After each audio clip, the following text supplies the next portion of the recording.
अस्सलाम वालेकुम। Imaging expert Pakistan की एक और एपिसोड के साथ मैं हूं सईद मुदब्बिर ज़ैदी। आज की हम इस एपिसोड में डिस्कस करेंगे पैट सीटी स्कैन के हवाले से कि वो किस तरह काम करता है, पेशेंट की अपॉइंटमेंट किस तरह दी जाती है, पेशेंट को क्या इंस्ट्रक्शन दी जाती हैं, as a radiographer, as a medical imaging technologist आपके क्या रोल होता है इसमें और ये किस तरह परफॉर्म किया जाता है और किस तरह इसकी इमेजेस जनरेट होती हैं। इस डिस्कशन के लिए मुझे ज्वाइन किया है आज रब नवाज बलोच ने। रब नवाज जो हैं एक ग्रेजुएट मेडिकल टेक्नोलॉजिस्ट हैं और 8 ईयर से ज़्यादा इनका एक्सपीरियंस है, बहुत कॉम्पिटेंट हैं और बहुत ज़्यादा नॉलेज रखते हैं और माशाल्लाह से 4.5 ईयर से पैट सीटी स्कैन पे काम भी कर रहे हैं। रब नवाज, अस्सलाम वालेकुम। वालेकुम सलाम मुदव्विर साहब, खैरियत से? कैसे हैं? अल्लाह का शुक्र। रब नवाज, अपने बारे में थोड़ा सा एक ब्रीफ इंट्रोडक्शन दीजिएगा। आपने ऑलरेडी दे दिया इंट्रोडक्शन दो। मैं ग्रेजुएट हूँ Sindh Institute of Urology and Transplantation से। 2012 में ग्रेजुएशन किया मैंने। देन मैंने department of radio surgery join किया 2012 में ही Jinnah post graduate medical centre में। So I served over there for good 4 years। मैं वहाँ एज अ डोजीमेट्रिस्ट, वहाँ से फिर मैं फॉर मूव हुआ इधर department of PET CT cyclotron में 2016 में। And from that particular day till now I'm responsible for dose production, dispensing, and means managing this department as well. Very good.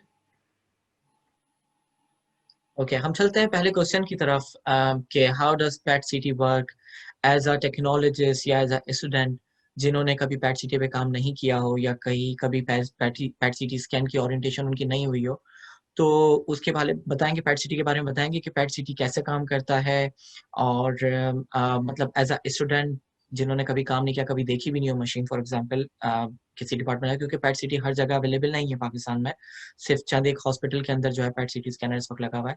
तो उनके हवाले से बताएं, उनके लिए बताएंगे कि पैट सिटी कैसे काम करता है। अच्छा, जब भी पेट सिटी डिपार्टमेंट अगर आप बात करते हैं तो वहाँ पर दो चीज़ें होती हैं। एक तो स्कैनर है, पेट सिटी स्कैनर। उससे पहले की जो चीज़ है वो साइक्लोट्रॉन है, जिसमें आप डिफरेंट रेडियो आइसोटोप्स प्रोड्यूस करते हैं। So the first part is how we produce that radio isotope.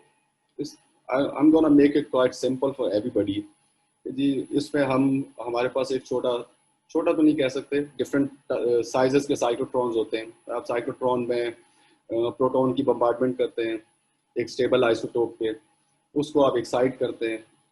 उस एक्साइटेशन के रिस्पॉन्स में आपको एक अनस्टेबल आइसोटोप मिलता है। I am giving an example of FDG. हम प्रोटॉन बीम बम्बार्ड करते हैं ऑक्सीजन 18 वाटर पे, उससे हमें फ्लोरीन 18 मिलता है। फ्लोरीन 18 की देन हम एक केमिकल प्रोसेस के थ्रू गुजारते हैं, उसमें डिफरेंट रिएजेंट्स अटैच करते हैं और हम उसको कन्वर्ट करते हैं फ्लोरोडिऑक्सी ग्लूकोज एफडीजी के अंदर। देन नेक्स्ट पार्ट उसका आता है क्वालिटी कंट्रोल। देन हमने उसके ऊपर कुछ क्वालिटी कंट्रोल टेस्ट रन करने होते हैं टू जस्ट मेक श्योर कि जी उसके अंदर जो रेजिडुअल सॉल्वेंट्स हैं उनकी जो क्वांटिटी है वो डिफाइंड लिमिट से बिलो है, to make it safer for the human. If it clears quality control, then उसके बाद हम it is ready to be injected to the patients. तो अब हम जो इंजेक्ट करते हैं पेशेंट्स को वो वेट के हिसाब से करते हैं। फॉर सपोज मैं आपको एग्जांपल दूं, 1 मिली Curie for 10 kg। If a patient is of 100 kg, we have to inject 10 millicuries of dose to the patient. Once dose inject हो जाए, देन उसके बाद हमारा प्रोसेस होता है जी, एक हम कहते हैं अपटेक टाइम है। जो न्यूक्लियर मेडिसिन सेटअप पे काम करते रहे वो जानते हैं इस बात को, क्योंकि जो बोन स्कैन्स वगैरह करते हैं, दूसरे स्कैन्स करते हैं, रीनल सेंटीग्राफी वगैरह, उसमें भी ये कॉन्सेप्ट उसके अंदर भी आता है। तो इंजेक्शन के बाद अपटेक टाइम है 40 मिनट्स का, उसके बाद 20 मिनट्स का स्कैन होता है। अच्छा, पेट सीटी is quite different from a general nuclear medicine procedure. सबसे पहले तो इसमें जो कॉन्सेप्ट यूज होता है टाइम ऑफ फ्लाइट इमेजिंग होती है इसके अंदर। दूसरा, इसके अंदर जो है ना 3D इमेजिंग होती है इसमें as comparative to general nuclear medicine. और तीसरा, इसमें हमारे पास एक रेफरेंस एनाटॉमिकल इमेज हमारे पास होती है जो सी करते हैं, देन पेट परफॉर्म करते हैं, देन दोनों को सॉफ्टवेयर हमारा फ्यूज करता है और सीटी हेल्प आउट करता है अटेन्यूएशन करेक्शन में भी। क्योंकि उसके अंदर सारे टिश्यूज आते हैं, उनकी डेंसिटीज डिफरेंट है हर टिश्यू की। तो जो पेट है वो उसकी अटेंशन करेक्शन के लिए सीटी को भी यूज करते हैं। तो ये एक समराइज्ड एक वो था कॉन्सेप्ट है कि जी एक पेट सीटी, हाउ डज अ पेट सीटी वर्क। बहुत शुक्रिया। और आप पेशेंट को आप क्या इंस्ट्रक्शन देते हैं, या पेशेंट को क्या इन्फॉर्मेशन दी जाती है, या पेशेंट को अपॉइंटमेंट बुक करने के लिए क्या इन्फॉर्मेशन पेशेंट से ली जाती है? फॉर एग्जाम्पल अच्छा कोई हमारा, पेशेंट है। अच्छा हाँ बिल्कुल सॉरी, बिल्कुल। हम पेशेंट्स जो है ना, यहाँ पर हम एक पेट सिटी सेटअप में, मैं एक मैसेज भी देना चाहूंगा कि जी पेट सिटी सेटअप में हम वर्ड्स पे बिलीव नहीं करते। It should be written, everything should be written. कि जी हम हमारी इस पाकिस्तानी पॉपुलेशन में एक मसला ये है कि हमारी लिटरेसी रेट इतनी नहीं है, और लेवल ऑफ जो अंडरस्टैंडिंग है वो उतनी नहीं है जितनी दूसरे नेशंस के अंदर होती है। सो हम पेशेंट से ये कहते हैं कि जी यू हैव, सबसे पहले बात करते हैं अपॉइंटमेंट की। जब किसी पेशेंट अपॉइंटमेंट के लिए आता है, हम उसे कहते हैं कि जी आप डॉक्टर की प्रेस्क्रिप्शन दिखाएं हमें। वो डॉक्टर की प्रेस्क्रिप्शन प्रेजेंट करता है। देन हम उसके बाद कहते हैं उनको कि जी आपका जितना भी अब तक वर्कअप हुआ है, सीटी हुआ है, एमआरआई हुआ है, आपका हिस्टोपैथोलॉजी हुई है आपकी, वो सब हमें प्रेजेंट करें। तो वो चीज़ें जब हमारे पास आ जाती हैं तो हमारी टीम है उसको इवेल्युएट करती है। देन दैट टीम जो होती है वो रेडियोलॉजिस्ट की और न्यूक्लियर फिजिशियन की है। वो लोग उसको इवेल्युएट करते हैं और देन हमें बताते हैं कि जी is it a legitimate case of पैटसिटी और नॉट। अगर नहीं है तो इसको फर्दर इन्वेस्टिगेशन, कौन सी इन्वेस्टिगेशन की नीड है, then we actually write back to the primary physician. उसको हम कहते हैं कि जी ये टाइम feasible नहीं है to do a PET CT on this patient. Rather than doing a PET CT, this particular imaging modality would be beneficial for the patient. अब ये वो केस था जिसमें किसी पेशेंट को नीड नहीं थी PET CT की। अब हम उस तरफ आते हैं जो पेशेंट जिसे हमारी टीम है जिसे कहती है कि जी ठीक है this patient needs a PET CT। Then हमें कंफर्म करना होता है, पेशेंट से ये पूछते हैं जी आपकी कोई रीसेंट सर्जिकल हिस्ट्री तो नहीं है, इफ यू या कोई रिसेंटली आपकी कीमो की कोई साइकिल तो नहीं लगी हुई आपको। तो इंटरनेशनल रिकमेंडेशन ये है कि पोस्ट सर्जरी और पोस्ट कीमो हमें कम से कम 3 हफ्ते का टाइम देना होता है पेशेंट को to get rid of post surgical and post chemo reaction और चेंजेस इन द बॉडी। क्योंकि एक मैं आपको एक एग्जांपल देता हूं कि जब भी सर्जरी परफॉर्म होती है उसके बाद एक हीलिंग प्रोसेस इनिशिएट होता है। तो वो जो हीलिंग प्रोसेस इनिशिएट होता है वो जो है ना वो भी उसकी भी अपटेक आती है एफडीजी के अंदर। जो एफडीजी पैक्सिटी करते हैं वो भी ग्लूकोज जो है ना एब्जॉर्ब करता है। मैं सिंपल टर्म यूज करता हूँ, ग्लूकोज एब्जॉर्ब करता है। इसलिए एक मिमिक्री आ जाती है हमारे पास में कि हम कंफ्यूजन का शिकार हो जाते हैं कि जी ये पोस्ट सर्जिकल चेंजेस है या रेजिडुअल डिजीज है। तो इसलिए हम कहते हैं कि जी अगर सर्जरी हुई है that patient should wait at least for 3 weeks to get rid of those post surgical changes. Now we comes to chemotherapy. Chemo की साइकिल पेशेंट को for suppose third cycle chemo की लग गई है पेशेंट को। अब डॉक्टर चाहता है जी इंटरम स्कैन करना कि जी रेस्पॉन्स में देखूं। तो जो कीमो कोई रेस्पॉन्स कोई ऐसा नहीं है कि जी within a movement response आ जाए आपको उस चीज की। तो हम इसलिए भी पेशेंट को कहते हैं कि जी हम क्लिनिशियन को ये कहते हैं जी you should wait at least for 3 weeks to see a response. अगर किसी पेशेंट का जी हम नेक्स्ट ये कहते हैं कि जी पेशेंट है उसकी सर्जिकल हिस्ट्री भी नहीं है और पेशेंट आया स्टेजिंग के लिए अप फ्रंट, उसकी बायोप्सी हो गई। अब डॉक्टर चाहता है कि स्टेजिंग करनी है, मुझे देखना है कि एक्सटेंट कितनी है डिजीज की।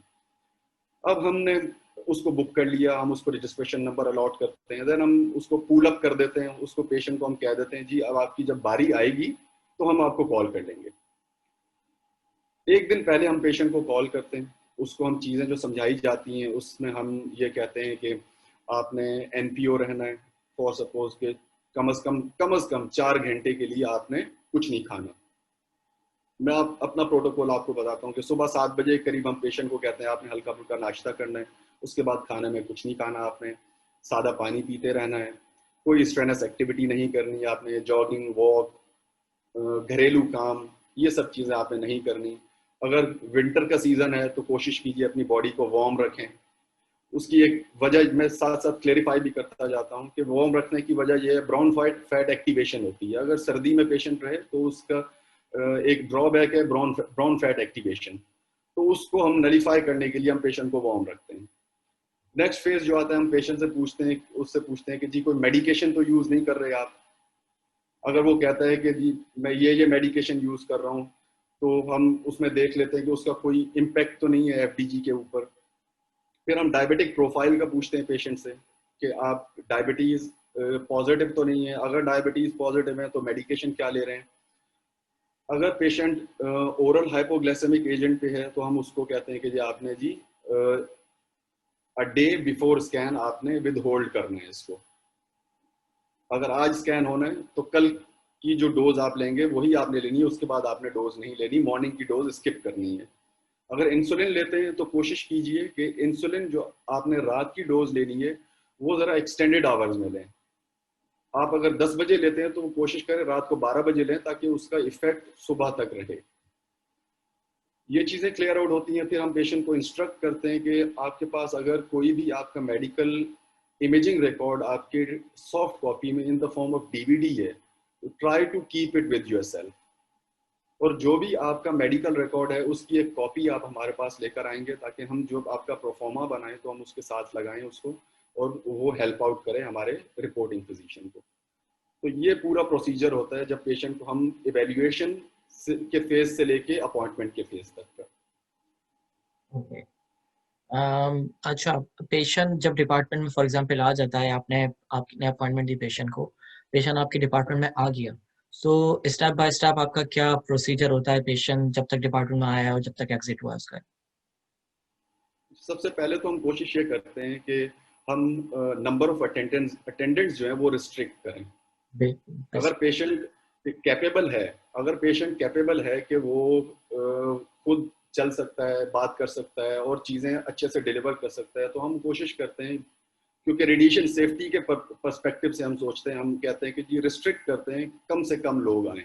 और ऑन गोइंग जो कोविड सिचुएशन भी चल रही है वो तो एक एंसिलरी चीज़ है, तो हम कोशिश यही करते हैं कि पेशेंट अकेला आए अगर उसे किसी सपोर्ट की नीड नहीं है तो। वंस पेशेंट प्रेजेंट हिम और हरसेल्फ टू आवर डिपार्टमेंट, हम जो प्रोसीजर इनिशिएट करते हैं उसमें सबसे पहले हम एक प्रोफॉर्मा बनाते हैं। प्रोफॉर्मा में पेशेंट के जो बेसिक मालूमात हैं वो सब ली जाती हैं, कॉन्टैक्ट नंबर, ईमेल आईडी, ये सब कुछ, एज, ये सब कुछ लिया जाता है। पेशेंट की पिक्चर ली जाती है, प्रोफॉर्मा के ऊपर पिक्चर को हम लगा देते हैं। और उसके अलावा फिर नेक्स्ट फेज जब ये चीज कंप्लीट हो जाती है, पेशेंट का रिकॉर्ड उस प्रोफॉर्मा के साथ अटैच किया जाता है, देन फेज आता है हिस्ट्री का। हिस्ट्री में डॉक्टर उससे सारी चीजें पूछता है कि आपके कोई प्रीवियस सर्जिकल हिस्ट्री है तो कब हुई सर्जरी और किसने रेफर किया, कहाँ रेफर किया, और सारा रिकॉर्ड जो भी है उसकी जांच पड़ताल होती है, सारा कुछ उसके अंदर नोट डाउन किया जाता है। पेशेंट की कोई अगर सर्जरी की हिस्ट्री है तो कब हुई, कीमोथेरेपी तो लास्ट साइकिल कब लगी है कीमोथेरेपी की, अगर रेडिएशन हुई है तो कितने साइकिल हुए और कब हुए, ये सारी चीज़ें लिखी जाती हैं। और फीमेल पेशेंट्स के लिए कंफर्म किया जाता है। मैं एक चीज़ मिस कर गया कि जब हम अपॉइंटमेंट देते हैं तो पेशेंट से प्रेगनेंसी और लैक्टेशन की ये दोनों चीज़ें हम ज़रूर कंफर्म करते हैं। और जब हिस्ट्री हो रही होती है तब हम इस चीज़ को रीएश्योर करते हैं। हमारी हिस्ट्री की डॉक्टर दोबारा पूछते हैं उनसे, पेशेंट से, कि जी आपकी कोई प्रेगनेंसी की हिस्ट्री या लैक्टेशन की हिस्ट्री तो वो तो नहीं है कि ऑन गोइंग आपकी बेबी है, आप उसको लैक्टेट ब्रेस्ट फीड करा रही हैं। ये चीज़ें क्लियर आउट हो जाती हैं। देन फेज आता है हम पेशेंट के हाइट और वेट करते हैं, जो कि बहुत इंपॉर्टेंट फैक्टर है जब हम पेट सीटी स्कैन करते हैं। वंस पेशेंट ये सारी चीज़ें कंप्लीट कर चुका होता है, then we shift the patient into the uptake room. Uptake room जो होते हैं वो शील्डेड होते हैं सारे, उसके साथ उसका अटैच बाथ होता है। वहाँ पे कोई और ह्यूमन इंटरवेंशन नहीं होती एक्सेप्ट पेशेंट। वहाँ हम वाइटल साइन मॉनिटर्स भी लगे हुए हैं और सीसीटीवी कैमरा, ऑक्सीजन सप्लाई, ये सारी चीज़ें हम उधर ही देते हैं ताकि पेशेंट को हम ऑब्जर्व भी करते रहें throughout his stay over there in the uptake room. और फिर पेशेंट को हम गाइड करते हैं, पेशेंट को बताते हैं, पूरा वर्कअप समझाते हैं पेशेंट को, जी आपका स्टेज यहाँ तकरीबन 1 घंटे से 1.25 घंटे का स्टे होगा। और दूसरा ये है कि आपने खुद को रिस्ट्रिक्ट रखना है, आपने मूव नहीं करना, मोबाइल फ़ोन यूज़ नहीं करना, न्यूज़पेपर नहीं पढ़ना आपने, और कोशिश करें आप लेटे रहें। ठीक है। फिर उसके बाद हम पेशेंट को समझाते हैं कि हम आपको डोज इंजेक्ट करेंगे, आप 40 मिनट तक यहाँ लेटे रहेंगे, उसके बाद आपका 20 मिनट का स्कैन होगा, 20 मिनट के स्कैन के बाद जब आपने घर जाना होगा, तो घर जाने के बाद आपने एक चीज़ फॉलो करनी है, आपने बच्चों और जो रिप्रोडक्टिव फीमेल्स हैं उनसे आपने फासला रखना है। फासला रखने का ये मतलब नहीं होता कि जी आपने उस बंदे को आइसोलेट कर देना है। आप वहाँ जा सकते हैं, तकरीबन 2 मीटर का डिस्टेंस मेंटेन करके आप बात कर सकते हैं, कोई चीज़ उनसे पूछनी है वो पूछ सकते हैं। और फॉर अप्रोक्सीमेटली 18 आवर्स हम उनको इंस्ट्रक्ट करते हैं कि जी 18 घंटे आपने ये चीज़ ये प्रोटोकॉल फॉलो करने हैं। और जो वॉशरूम पेशेंट यूज़ करेगा वो कोशिश करें कि कोई और यूज़ ना करें, और कोशिश करें कि उसको फ्लश आउट मल्टीपल टाइम्स करें जब यूज़ कर लें। तो ये चीज़ें हम सब बता देते हैं पेशेंट को जब पेशेंट को आप टेक रूम में शिफ्ट कर देते हैं।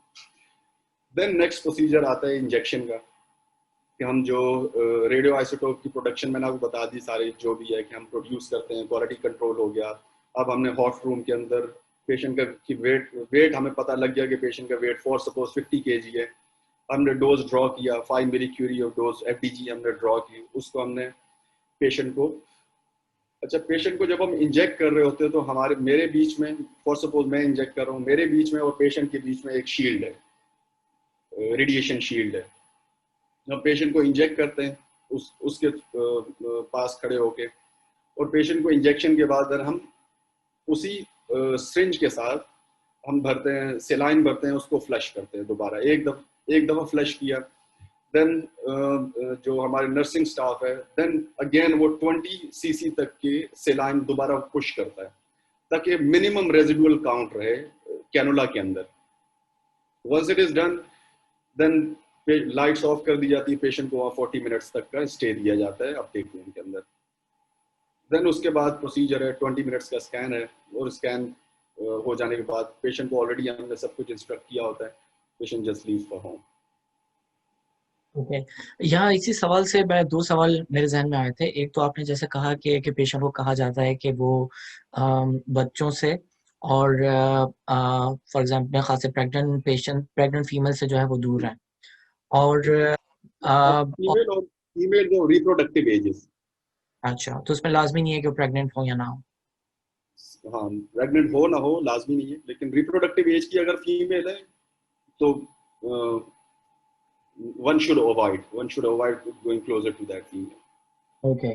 दूसरा ये कि अगर पेशेंट ऑब्वियसली प्रेगनेंसी में होगी तो आप PET-CT नहीं करेंगे, लेकिन अगर कोई ब्रेस्ट फीडिंग हो, तो उस सूरत में आपका क्या प्रोसीजर होता है?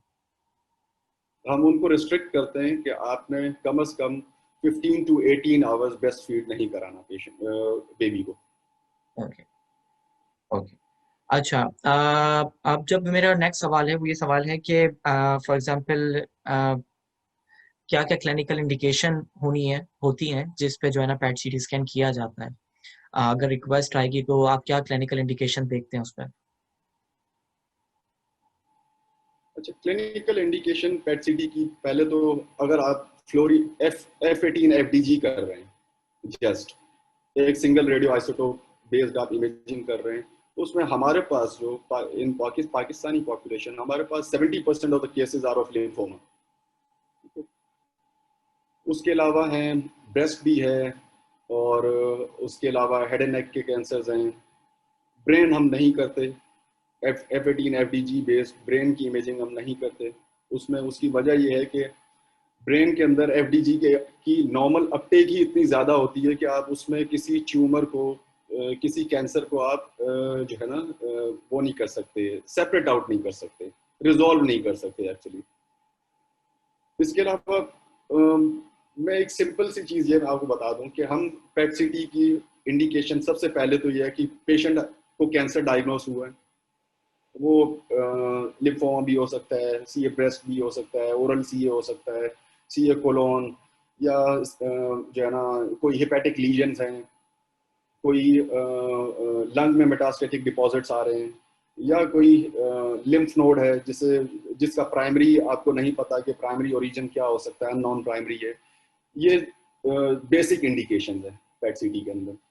फिर एक पेशेंट को हिस्टोपैथोलॉजिकली प्रूवन है कि जी इसको कैंसर हो गया, अब डॉक्टर हमें भेजता है स्टेजिंग के लिए, उसको एक इंडिकेशन ये बन गई। उसके बाद पेशेंट की सर्जरी हुई, फिर कीमो स्टार्ट हुई। जब कीमोथेरेपी होती है पहले 1 से 3 साइकिल लग जाए, 3 साइकिल कम से कम लगते हैं, तो फिर क्लिनिशियन हमारे पास इंटरम स्कैन के लिए भेजता है कि जी इसकी रिस्पॉन्स हमें देखना चाह रहा हूँ कि इसका रिस्पॉन्स कैसा है रिजीम का, कि कहीं ऐसा तो नहीं रिजीम का रिस्पॉन्स अच्छा नहीं है, मुझे रिजीम चेंज करना पड़े। देन उसके बाद हम कीमो उसकी कंप्लीट होगी, देन अगेन हम स्कैन करते हैं उसको रेजिडुअल डिजीज देखने के लिए। वंस दैट इज डन, उसके बाद हम फॉलो अप स्कैन्स करते रहते हैं पेशेंट के। फॉर सपोज मैं लिम्फोमा की एग्जांपल देता हूँ, तो हर 6 महीने के बाद पेशेंट आता है, स्कैन कराता है और अपने डॉक्टर क्लिनिशियन को प्रेजेंट करता है कि जी ये मेरा स्कैन है, if it is negative just means live your good life, और उसके बाद 6 महीने बाद दोबारा रिपीट करवाना। एज अ बाकी टेक्नोलॉजिस्ट, सॉरी सीए प्रोस्टेट है और कुछ न्यूरो एंडोक्राइन ट्यूमर्स हैं, इसमें हम F18 FDG पेट सिटी नहीं करते, उसमें गैलियम PSMA गैलियम डोटाटॉक, ये 2 प्रिकर्सर्स हैं, ये 2 रेडियो आइसोटोप्स हैं जो यूज की जाती हैं। ओके, वो प्रोसीजर लेकिन पैट सीटी कहलाता है आपका? वो प्रोसीजर पेट सिटी है, लेकिन उसमें जो रेडियो आइसोटोप यूज होता है वो डिफरेंट है। बिल्कुल। अच्छा, एज अ टेक्नोलॉजिस्ट, पेशेंट जब आपके पास एज अपॉइंटमेंट के लिए आ रहा है या स्कैन हो रहा है, तो आपका एज अ टेक्नोलॉजिस्ट पैट सीटी के अंदर क्या रोल होता है? आप क्या क्या एज अ टेक्नोलॉजिस्ट आप क्या क्या चीज़ें वहाँ पे परफॉर्म करते हैं? लेकिन टेक्नोलॉजीज का मैं समझता हूँ कि the whole scan is actually based on the understanding and dedication in true meanings of a technologist. Because अगर एक टेक्नोलॉजिस्ट ऑन नहीं करेगा, एक पेशेंट को ऑन नहीं करेगा और उसमें अगर नेग्लिजेंस बरतेगा, तो अल्टीमेटली उसका इम्पैक्ट इमेजिंग पे जो आएगा वो डिजास्ट्रस है। अभी रिसेंट मेरी टॉक भी इसी चीज पर थी, उसमें मैंने यही चीज बात की कि मैं चीजों को डिफाइन कर सकूं कि एक it's not just the reporting physician जिसके वर्ड्स के ऊपर चीजें चेंज हो जाती हैं, लेकिन उससे पहले बहुत कुछ है। अगर टेक्नोलॉजिस्ट ने, फॉर सपोज मैं एक एग्जांपल देता हूं कि एक बंदे ने, एक टेक्नोलॉजिस्ट ने वेट सही से पुट नहीं किया। हमारे, मैं आपको फैक्टर्स बता देता हूं जो जो हम पुट करते हैं जब हम एक पैट सीटी करते हैं। हम हाइट उसके अंदर पुट करते हैं, वेट पुट करते हैं, ग्लूकोज लेवल उसके अंदर पुट करते हैं, और इंजेक्टेड एक्टिविटी हम पुट करते हैं जब भी हम पेशेंट करने से पहले। अब all these variables are prone to human error. हम शुरू करते हैं सबसे पहले कि हाइट वेट, आपकी हाइट वेट मशीन सही कैलिब्रेटेड नहीं थी, आपने उसको सुबह आगे चेक नहीं किया और आप पेशेंट की वेट जो है वो गलत उसके अंदर आ गई, आपने वही वेट आपने गलत पुट कर दिया और उसकी वजह से आपकी SUVs सारी चेंज हो गई। देन बारी आती है हाइट की, आपने हाइट गलत पुट कर दी उसके अंदर, आपकी SUVs सारी चेंज हो गई। अब क्लिनिशियन को ये कुछ नहीं पता, क्लिनिशियन आप पर ट्रस्ट करता है, क्लिनिशियन को पता है कि जी इसने 6-7 हजार केसेस कर लिए, अब ये बिल्कुल ठीक कर रहा है, लेकिन उसे ये तो नहीं पता ना उन 6-7 हजार केसेस में उसका डेडिकेशन लेवल कितना था। देन बात आती है इंजेक्शन पे। मैं एक सिंपलेस्ट एग्जांपल आपको देता हूँ कि मैंने डोज, जब हम डोज यहाँ से बैच लेते हैं साइक्लोट्रॉन से, उसको जाके हम डोज कैलिब्रेटर में डालते हैं, उसकी एक्टिविटी मेजर करते हैं। कभी कभार ऐसा हो जाता है कि जब हम नीडल निकालते हैं उसके अंदर से, वायल के अंदर से, तो कोई ड्रॉपलेट जो है वो उसके सरफेस पे रह जाता है और वो ड्रॉपलेट डोज कैलिब्रेटर के अंदर स्टिक हो जाता है। आपने ज्यादा उसके ऊपर ध्यान नहीं दिया, आपने वायल निकाल के रखी, डोज निकालते जा रहे लगाते जा रहे, निकालते जा रहे लगाते जा रहे, अल्टीमेटली एंड ऑफ द उसमें आप देखते हैं कि जी उसके अंदर तो कुछ है ही नहीं, तो ये एक्टिविटी कहाँ से आ रही है इसमें। तो actually you added that particular activity in every dose, आपने हर पेशेंट के डोज में वो एक्टिविटी ऐड कर दी जो actually that was stick to the wall of the dose calibrator inside there. Then आपने इंजेक्ट कर लिया पेशेंट को, आपने कहा जी मैंने 2 दफा फ्लश कर ली है इंजेक्शन से, उसी इंजेक्शन से, अब उसमें क्या रेजिडुअल काउंट्स रहेंगे? आपने रेजिडुअल काउंट्स ली नहीं, आपने परफॉर्मा के ऊपर मेंशन कर दिया कि रेजिडुअल काउंट 0 है, और एक्चुअली उसके अंदर आप जो सिरिंज कैप है उसके ऊपर आपको पता नहीं लगा, जब आप एयर निकाल रहे थे तो सिरिंज कैप के अंदर आपके 1-2 ड्रॉपलेट्स लग गए और तकरीबन कोई 1.5-2 MBQ की रेजिडुअल एक्टिविटी आपकी रह गई थी जो आपने मिस कर दी। ये चीजें बहुत मैटर करती हैं। Technologist has to be dedicated, has to put his each and everything while doing a PET CT। फिर बात आती है स्कैनिंग पे। जब हम स्कैनिंग कर रहे होते हैं टाइम बचाने के लिए, यहाँ हम जब स्कैनिंग करते हैं उसमें एक फैक्टर होता है, हम bed time, number of acquisitions होती है, नंबर ऑफ बेड्स होते हैं, हम बेड टाइम को वेरिएट कर सकते हैं। ये टेक्नोलॉजिस्ट के हैंड में होता है कि जी वो 2 मिनट का बेड टाइम रखे एक बेड, या 4 मिनट का बेड टाइम रखे। अगर 15 पेशेंट किसी ने करने हैं दिन में सुबह 9 से 5 बजे तक, तो डेफिनेटली वो एग्जॉस्ट हो जाता है। वो कहता है यार जल्दी खत्म करो, बस इसको निपटाओ जल्दी। जब निपटाने की बारी आती है तो फिर आप क्या करते हैं, आप बेड टाइम कम कर देते हैं। 2 मिनट का बेड टाइम है तो आप 1.5 मिनट का बेड टाइम करते हैं। तो बेड टाइम का बहुत बड़ा रोल होता है इसके अंदर। आपकी रेजोल्यूशन, आपकी जो movement related artifacts, breathing related artifacts, we do not ask technologist के जी आप 4 मिनट्स का बेड टाइम रखें। हम ये नहीं कहते कि आप 3 मिनट का बेड टाइम रखें, 10 मिनट का बेड टाइम रखें, बट स्टैंडर्ड जो है ना, standard is 2 minute. At least one should do a bed for 2 minutes. Acquisition जो करनी चाहिए एक सिंगल बेड की, वो 2 मिनट्स की होना बहुत जरूरी है। अदरवाइज आपकी SUVs जो हैं वो बहुत ज्यादा वेरिएट करती हैं। इन सारे फैक्टर्स को जब आप एडअप करते हैं, मैं एक एग्जांपल देता हूं कि हम जब भी रिपोर्टिंग करते हैं उसमें हम बेसलाइन SUV लेते हैं लिवर के ऊपर। लिवर या हम मीडिया स्टेनल ब्लड पूल देखते हैं, उसमें से बेसलाइन SUV वैल्यू लेते हैं। For suppose it was 2.1 and there was a lymph node जिसकी SUV डॉक्टर ने उस टाइम एस्टिमेट की तो 3.1 आ रही थी, और डॉक्टर को पता नहीं कि पेशेंट का वेट जो है वो 84 kg था, जो कि गलती से 80 पुट हो गया जब स्कैन के दौरान। दैट वन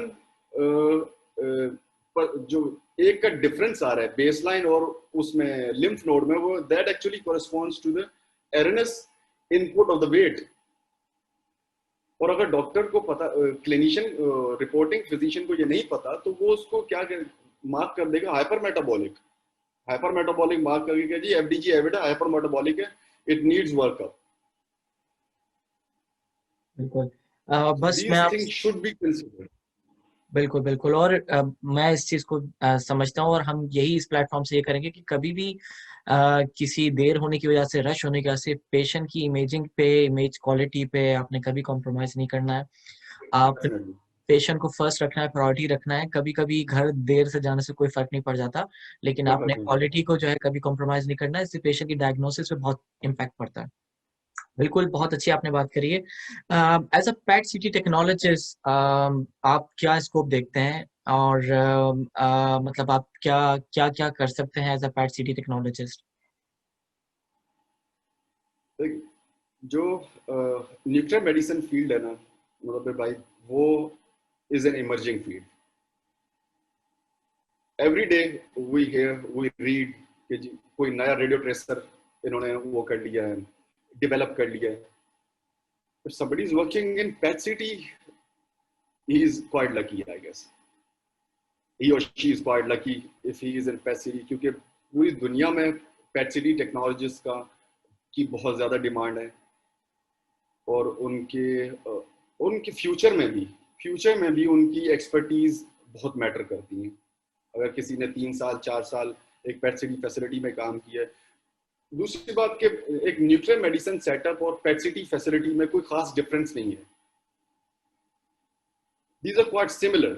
अगर किसी ने न्यूक्लियर मेडिसिन सेटअप में भी अच्छे 4-5 साल गुजार लिए हैं, तो उसे मेरा नहीं ख्याल कि PET city करने में कोई मसला होगा कभी, क्योंकि न्यूक्लियर मेडिसिन सेटअप में आप प्लानर इमेजिंग भी करते हैं, स्पेक्ट भी करते हैं, और आपने यहाँ पे PET city के अंदर कोई टेक्निकली कोई कोई कोई खास काम नहीं करना होता। अगर आपने रेडियो आइसोटोप हैंडलिंग है, डोज डिस्पेंसिंग है, और रेडिएशन प्रोटेक्शन से कंसर्निंग है, और दूसरी चीज़ें हार्डली मैं कहूँगा कि 15 to 20% चीज़ें डिफर करती हैं, वरना बेसिक्स सारी सेम है। बिल्कुल। अच्छा, लास्ट में क्योंकि अभी तो बहुत सारे सवाल मेरे दिमाग में भी, हम एक और भी इंशाल्लाह प्रोग्राम करेंगे इस पे कि हम कंपेयर करेंगे सीटी एमआरआई को पैट सीटी से। हम पैट सीटी के प्रोटोकॉल्स के हवाले से एक प्रोग्राम जरूर करेंगे, उस पर बात करेंगे। लास्ट में इस प्रोग्राम को फिनिश करने से पहले एक फॉर्मेट है कि आप सीनियर्स, जूनियर्स, स्टूडेंट या जो भी आपका एक्सपीरियंस है उस हवाले को उसको बैकग्राउंड माइंड में रखते हुए आप क्या एक नसीहत करना चाहेंगे और एक गिला क्या है आपको इस फील्ड में आने के बाद? जो एक गिला था वो तो दूर हो गया इस प्लेटफॉर्म से ही। वो उसमें नाअहली हमारी अपनी भी थी, हम सब लोगों की, कि हमने जिन्होंने इतना अरसा काम कर लिया हमने उसको डिलीवर नहीं किया, हमने अपने जूनियर्स को डिलीवर नहीं किया, हमने कोई ऐसा प्लेटफॉर्म नहीं बनाया जिससे जूनियर्स आके अगर वो अप्रोच नहीं कर सकते किसी फैसिलिटी को जो कि लिमिटेड है किसी हमारे मुल्क के अंदर, उनको न हो सके। जो मेरी प्रैक्टिस है, मैं समझता हूँ कि आपने कोई चीज़ पढ़ी है लेकिन आपने प्रैक्टिस नहीं किया तो don't you worry at all. One day you will be sitting in आप किसी ऐसे फोरम में बैठे होंगे, एटलीस्ट अगर 10 लोग जिन्होंने 20 साल काम किया हुआ वो उस चीज़ पर बात कर रहे हैं तो आपको उस चीज़ की समझ आ रही होगी एटलीस्ट कि हाँ यार ये चीज़ मैंने कभी कहीं सुनी थी ये बात, और हाँ मुझे पता है ये चीज़ सब कुछ इस तरह से होती है सारी चीज़ें। तो सबसे पहला गिला तो यही था कि हम खुद से भी गिला था, बाकी सबसे भी यही था कि हमने कोई इस तरह का प्लेटफॉर्म अभी तक डिवाइस नहीं किया, कोई मेंटेन नहीं किया जिससे हम अपने लोगों को, हम अपने जूनियर्स को और हमारे दूसरे जो कोलीग्स हैं जो इस फैसिलिटी में इंटरेस्ट तो रखते हैं लेकिन उनकी अप्रोच नहीं है, हम उन तक नॉलेज को डिलीवर नहीं कर सकते थे। आई होप कि इस प्लेटफॉर्म से काफ़ी चीज़ें ये वाला फैक्टर तो एटलीस्ट ख़त्म हो जाएगा। दूसरा दूसरा जो बड़ा फैक्टर है वो है इंटेंट। एक्चुअली वो जो हमारे सीनियर्स हैं, how much they have got that particular intention in themselves के जी वो जो उन्होंने अब तक चीज़ें सीखी हैं वो डिलीवर अपने जूनियर्स, अपने जो कलीग्स हैं उनको करते हैं कि नहीं करते। ये हमारे मुल्क में तो हमारा, खैर आप भी उसी का पार्ट हैं, आपको हमसे ज़्यादा पता होगा कि हमारे यहाँ पर ये बहुत बड़ा फैक्टर है कि आपने चीज़ों को दबा के रखना है, आपने चीज़ों को सही वे में अपने जूनियर्स को, अपने ट्रेनीज को डिलीवर नहीं करना। और वो उससे सबसे बड़ी चीज़ जो आती है ना वो लैक ऑफ इंटरेस्ट है। आप अपने जूनियर्स को अगर उनमें इंटरेस्ट डेवलप नहीं करेंगे, हर इंसान में क्यूरियोसिटी का फैक्टर हर इंसान में मौजूद है, आपने उसको असल में जो है ना उसको उसकी फैनिंग करनी है एक्चुअली। अगर आप वो फैनिंग नहीं करेंगे तो वो इंटरेस्ट का लेवल जो है ना डाउन होता चला जाएगा, और अल्टीमेटली हमारे पास वो बंदे रह जाएंगे जिनको सिर्फ बटन दबाना आता है, उनको पता है कि ये बटन दबाएंगे तो ये कुछ होगा, उनको बैकग्राउंड का नहीं पता होगा कि ये काम कैसे होता है, इसमें गलतियां कैसे होती हैं, उन गलतियों को ठीक कैसे किया जा सकता है। तो I hope know the era is changing. We have good people like you who want to teach and actually जो लोगों को गाइड करना चाहते हैं, and I'm really impressed the way you have took this initiative, and God bless everybody who is who wish to be part of this particular platform, and I'll just say congratulations to you that you have actually took this step. नहीं, बहुत शुक्रिया आपका। और ये platform सबके लिए है और इस प्लेटफॉर्म को मैं ऑन नहीं करता, क्रिएट करने में ज़रूर कोई ना कोई किरदार अदा ज़रूर करता है, लेकिन ये आप सबका है और होपफुली फ्यूचर में आप सब लोग इस प्लेटफॉर्म को लेके आगे चलेंगे। और बस मैं यहाँ पे इतना कहूँगा कि एक इल्म जो है वो फैलाने से फैलता है, बढ़ता है, और जब आप दूसरों को सिखाते हैं तो आपको रिस्पेक्ट भी मिलती है। हमें चाहिए कि एक दूसरे से सीखें, जूनियर सीनियर की थोड़ी बाउंड्री रिस्पेक्ट रखें, लेकिन इस बाउंड्री से निकल के हम एक दूसरे से सीखें, एक दूसरे से लर्न करें। मैं अपने जूनियर से बहुत कुछ सीखा है मैंने, और मैं सीखता हूँ, मुझे इसमें कोई वो नहीं है, हेजिटेशन नहीं है। और ऑब्वियसली जूनियर्स ही हम लोगों से सीखते होंगे जब हम उनके साथ काम करते हैं। तो हमारा जो एजुकेशन का, लर्निंग का जो एक कल्चर है वो डेवलप होना चाहिए, और इस कल्चर को हमें हर डिपार्टमेंट में प्रमोट करना चाहिए। आईपी की इस एपिसोड को हम यहीं पे फिनिश करते हैं। इंशाल्लाह नेक्स्ट एपिसोड में हम दोबारा हाजिर होंगे। अल्लाह हाफिज। अल्लाह हाफ़िज़।